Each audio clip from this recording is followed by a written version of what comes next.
if the market is seeing less demand, the cap rate's going to increase. So that's why it's so important that we understand that there's enough demand to fill the whole hold period. With the inability to sell at a lower cap rate, we're actually losing money if we buy at one cap rate and it increases. And that's a little bit of equity is lost there. And we don't want to do that. We actually are trying to get a full percent difference because just in that, there's money to be made. What might happen is if the market is seeing less demand, the cap rate's going to increase.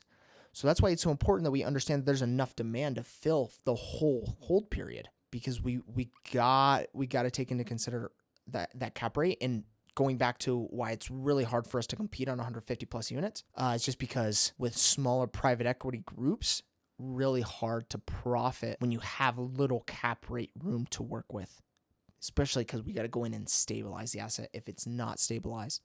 So that's why we kind of like to look at stabilized assets. If it's unstabilized, we only like to look at within 5%. So it's got to be at least 80% or more because we got to get debt against the property too. And we got to ensure that we can fill the units that we renovate. So